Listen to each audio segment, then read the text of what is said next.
What's going on, everybody? Eric Lindquist at Stochastic here on the Odd Shopper channel, coming to you with another edition of Lindy's Leans, Likes, and Locks MLB Game 7 edition. Hit that like button, subscribe button, notification bell. Goes a long way for me on this video, goes a long way for you. That way you become a prize whenever great content is going live here at our little neck of the YouTube woods. They just had to do it to us, didn't they? They just had to do it. The Phillies couldn't get it done. Arizona in control of that game from, what's the old expression my grandpa used to use? Something to pole or something. I don't know. It was beginning to end. Alpha and Omega, whole way through. It was absolutely Arizona. The double dongs that they got, back-to-back dongs there in the second inning. And then, well, they just held on to it because that bullpen's been pretty decent. And speaking of which, I think this Game 7 comes with a lot of question marks. I think we know who's going to be starting. And, well, all the numbers just dropped already with the same implied starters. And, well, it could be not very long for this one. I'm going to be looking big time in the prop market tomorrow. Follow me over at Eric Lindquist. I'll give you a Lindy's Locks update for the MLB streets. I'll also have one in the NBA streets. It's going to be a busy week here covering NFL, NBA, MLB, maybe a little bit of golf on the weekend too. We'll see what Chance has in store for me, but this is in store for you if you're in one of these 6 states. Let's just do it right from the get-go here. Fire it up for everybody. You got Colorado, you got Iowa, Virginia, Kentucky, Iowa. Sorry, I just said Iowa, Ohio, and New Jersey. Those are the 6 states. You don't have to say Ohio twice. But anyway, those are the 6 states where you bet $5, get 150 in bonus bets. You know by now, if you're in one of those 6 states, you got to take advantage of this. Guarantee yourself a win tomorrow, no matter what, by betting $5 at the link below, getting 150 in bonus bets, or you could go up to $1,000 in a first bet. That way, you get back 100,000. That'd be incredible. Back $1,000 in bonus bets if that ends up not hitting. If it wins, well, keep your money. Great stuff here over at Bet365. Again, those are in the great states of Colorado, Iowa, New Jersey, Ohio, Virginia, and Kentucky. Only for 21 and over, 18 and over in Kentucky. And if you have a gambling problem, please call 1-800-GAMBLER. Here's how we do things, though, friends, on these single game slates. Let's just go right to it because we do a lean, we do a like, we do a lock. It's going to be good stuff. Producer Jacob's on hand. He's ready to rock. Oh my gosh. Last NLCS game here, Game 7 in Philly. I'm sure it's going to be quiet and not ruckus at all. Let's get to the picks. I mean, I leaned the Arizona side too, which is a little bit frustrating because I couldn't pull the trigger on it. Pretty much got everything wrong. Only had a half unit on both sides of this one, pitching props, and neither of them hit. Aaron Nola didn't have his best stuff, runs into trouble. You end up having Merrill Kelly go way over his K props. Again, had a half unit on that. Thought it was a decent enough stab to take, but sure enough, we're at Game 7, and now we got ourselves a couple of question marks, if you ask me. Ranger Suarez against Brandon Pfaadt, and Brandon Pfaadt looked incredible. I mean, both of these guys looked incredible in that Game 3, dare I say it, pitcher's duel. Yeah, that's exactly what it was. It was a flat-out pitcher's duel. Pitched on the 19th. Brandon Pfaadt, 5 2/3, 2 hits, only 70 pitches, but yet 9 strikeouts. He had his breaking stuff moving. But in the desert, when they closed that roof in, it is a cavern out there. Not going to play nearly the same way here in Philadelphia, even though East Coast, a little bit cooler, but ball's still flying a decent amount here. A little bit of a hostile environment you're walking into if you're Brandon Pfaadt. And this is a kid who took a little bit to get his feet, couldn't get his feet wet. I'm trying to think of all these old adages. I don't know why I'm going. It's from pillar to post. That's what my grandpa used to say. Found it from pillar to post, beginning to end. But anyway, Brandon Pfaadt, that is what we're definitely looking at.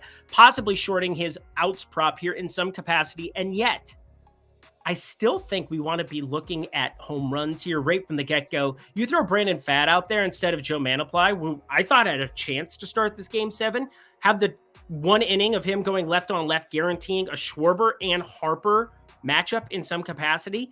Thought that that would make the most sense, but assuming it's Brandon Pfaadt on the mound, and you can wait to make this bet, that's fine. Kyle Schwarber, even sitting in the low 200s, I think you're going to be leaning his direction. So right from the get-go, when we do things here on these single game slates, we go lean, like, lock. My lean, Kyle Schwarber. He's the most obvious choice that you could have this entire ball game. Ranger Suarez, he's very good at limiting hard contact. That's pretty much what he's being asked to do on the Philly side.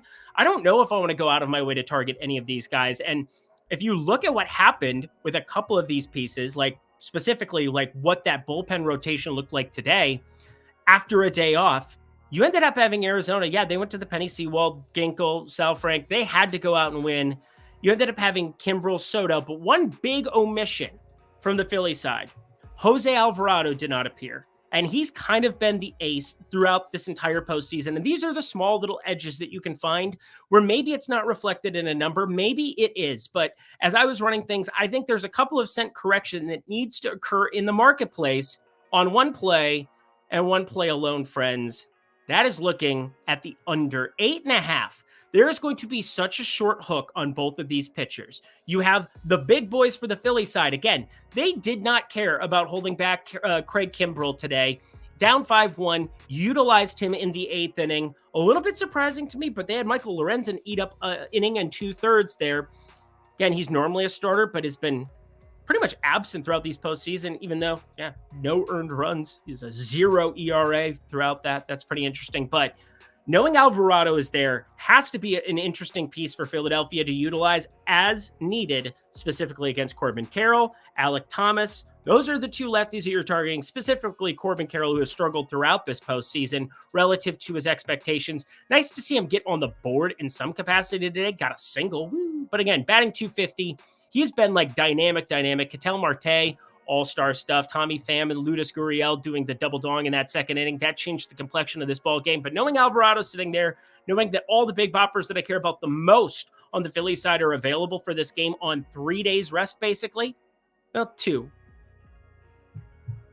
Third day. Yeah, it's a great opportunity here, I think, to back the under of this ball game. As long as Brandon Pfaadt is going to be out of there pretty quickly, which I do expect. Again, there was still a day in between for this Arizona bullpen. So, I mean, you're going to use Sewald in the most extreme cases. Like, again, if it's bases loaded, second inning, you do whatever you can to get that out. And so there are no rules when you're talking about a game 7. You would expect him to continue to be the closer. But I'm just saying, these are the kind of things that do show up in these kind of situations that you have to just kind of know in the back of your mind. You're not going to have Brandon Pfaadt eating an inning where he's going to give up 3 or 4 earned. It's just not going to occur tomorrow. Which leads me to the lock. It doesn't feel good because, again, there was a massive number today that I didn't necessarily agree with. Talked through it all. -180. Really mad at myself for not being on the Arizona money line. Had the lean, obviously, for the Arizona +1.5. Didn't even pull the trigger on that myself. But there is no way that I'm not pulling the trigger on the Phillies at -155. This is a 25-cent correction. And Aaron Nola, backing him to a certain extent. Merrill Kelly's kind of been a dude all season long, but you put these two pitchers together and next to each other in terms of their profiles, these starters, Ranger Suarez has continually given the Phillies length over the last 2 postseasons. Multiple years of experience there. Think he does enough to keep the ball in the ballpark, whereas Brandon Pfaadt is just a massive question mark and a huge variable. And knowing that you've got a number of Phillies bullpen arms that didn't get utilized today that are more important than the ones who got utilized on the Arizona side. Not saying that them pitching back-to-back days is a problem, but I will take freshness. I will take the home team in a crazy home environment. It's pretty tough to get away from. So yeah, even though normally these locks don't necessarily mean a unit because I'm just talking about my best play from the game, I did make this the first play.